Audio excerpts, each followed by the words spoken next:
I am Ajmer Singh Malik, Professor in Public Administration, Kurukshetra University, Kurukshetra. Now, we come to another part that how many types of the line agencies we have in our organizations. We have three kinds of the line agencies. Normally, we classify it to three categories depending upon the purpose, depending upon the structure of those agencies. The first one is the department form of line agencies, which is very old one and traditional one. Then the second is the public corporation kind of the line agency, and third is the independent regulatory commission. Let's have some discussion on each type of line agency. First of all, we take up the department form of line agency. The department form of line agencies are considered basic organizational unit of administration. These agencies are responsible for carrying out the major governmental functions.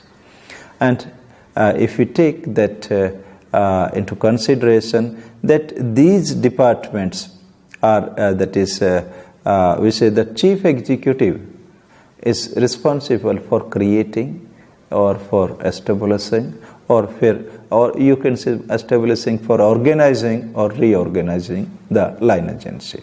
Although we have the different kind of setup, as for example, in case of India, the line agencies are created or recreated or reorganized by the chief executives, that is the Prime Minister and the Council of Ministers, or you call it the cabinet. They have the prerogative and they can do it at their age without referring the matter to the parliament. Whereas in case of United States of America, that new agencies is to be created or it has to be recreated or organized or reorganized, that authority rests with the Congress. And there is third kind of system also that was in former Soviet Union, that creating or recreating or reorganizing line agencies was considered a constitutional amendment, and for that purpose, naturally, a constitutional amendment has to be moved in the legislature for that purpose.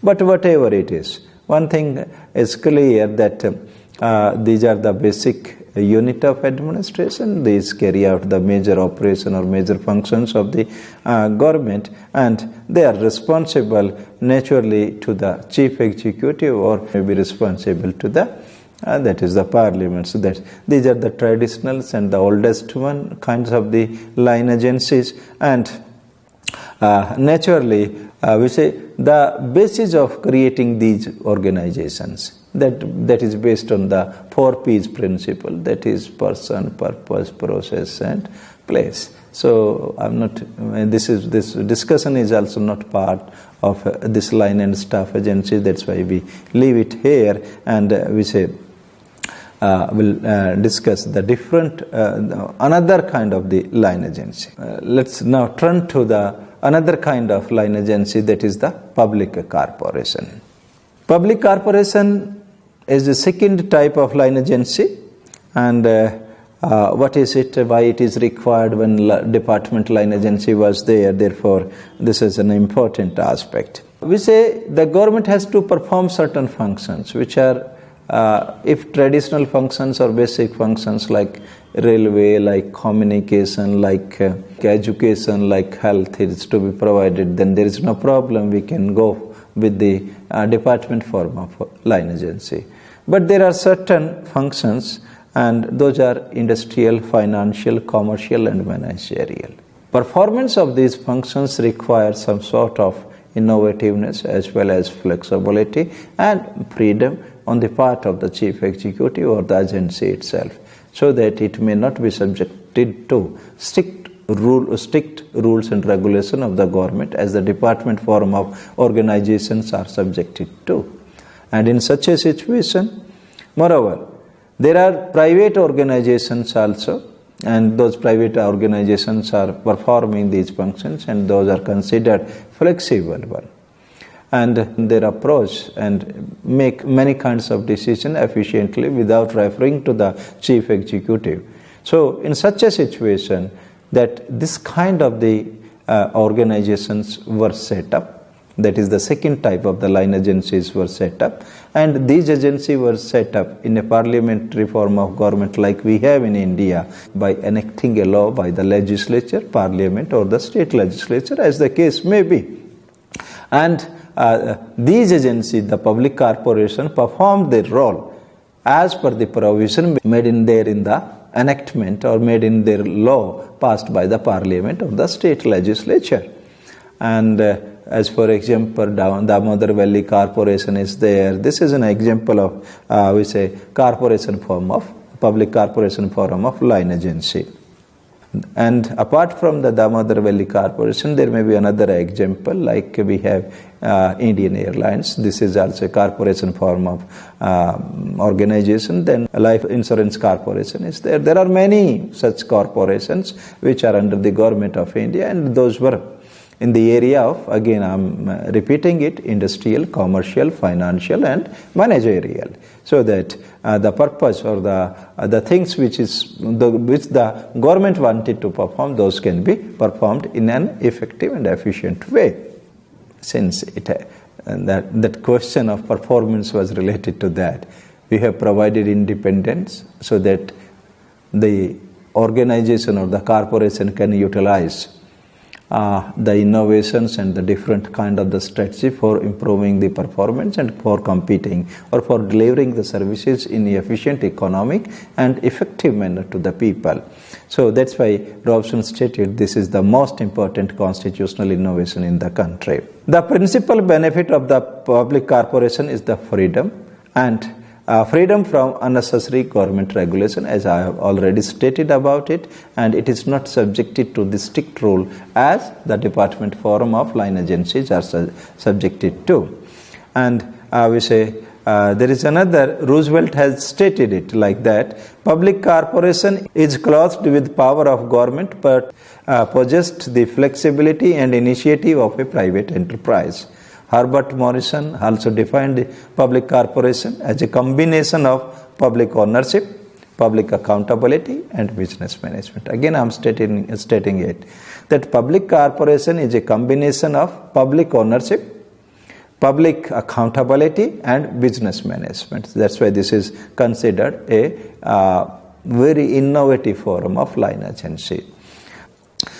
And naturally, the question also arises that there are certain features of these public corporations when we have to differentiate with the department form of line agencies. So we have to provide those features. Those are listing out 8-10 principles, 9 features, not the principles. That is, one is public corporation has the legal entity. Number 2, it has financial autonomy. Number 3, it has a separate staffing system. Number 4, it is established by the law passed by the legislature. You call it parliament. And number 5, it has the managerial autonomy.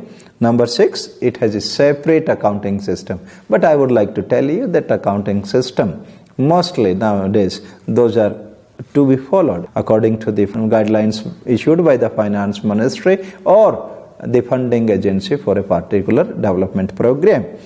Then number 7, it is created for a specific purpose. There may be a single purpose, there may be a multiple purpose, but that purpose is defined there in the statute, that is in the law passed by the parliament or the legislature.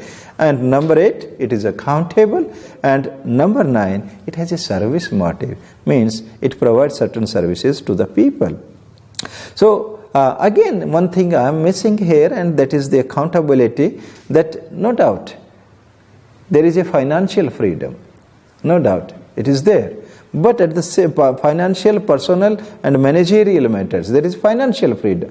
That there is a freedom in terms of financial, personal and managerial. But these corporations are also accountable to the legislature or to the parliament, because these are utilizing the public fund but the accountability is indirect one, means that political executive is not intervening in their day-to-day affair, that is being looked after by the board of directors under which these are functioning.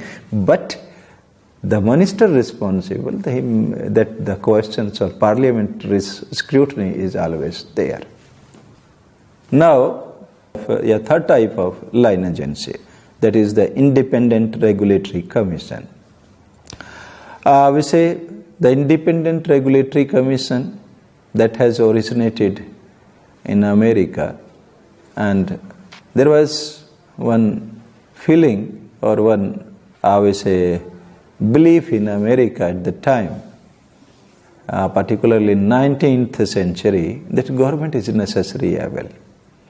And that's why some such agencies which are of commercial natures and supposed to provide certain services to the people, independent of government, that is established, and first of all it was established in 1887 in United States of America.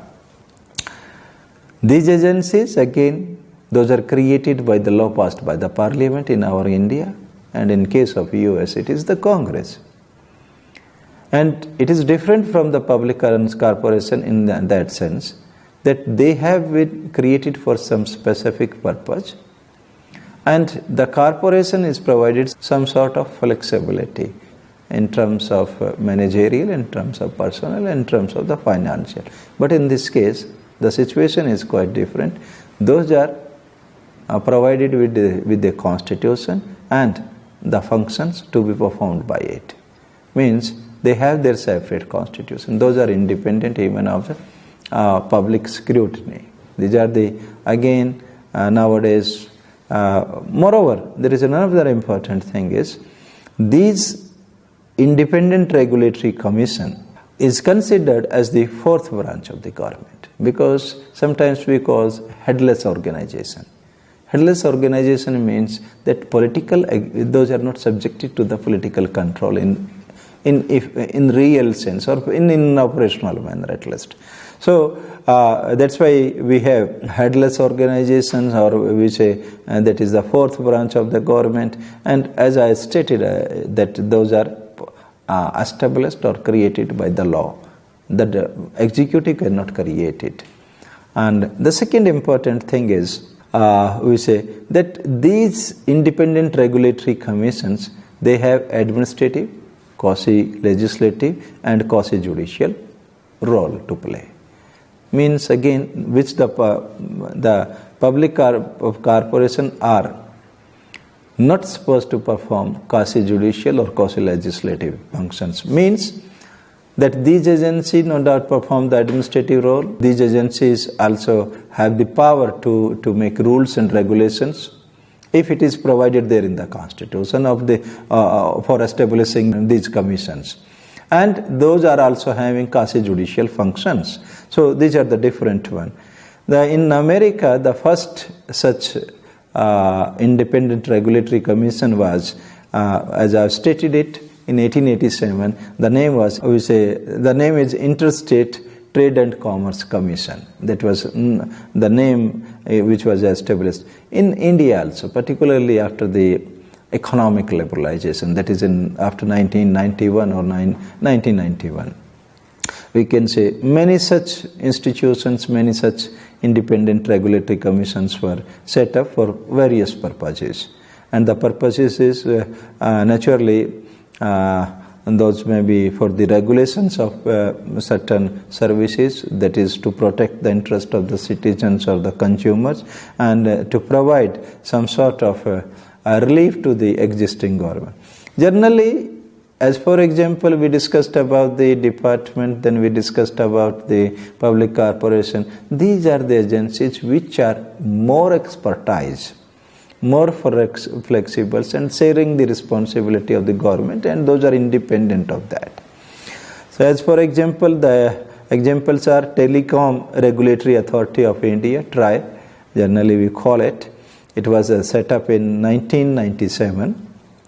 There was one Central Electricity Regulatory Commission that was established in 1998, and Insurance Regulatory Development Authority in 2001, and like many others, that there are Petroleum and Natural Gas Regulatory Board. Many such agencies have been established now after economic liberalization or after that one. So these are the different kind of the line agencies. That's a very lengthy discussion, although it doesn't deserve that much, but since it is an interesting one, and that's why we have been able to do that.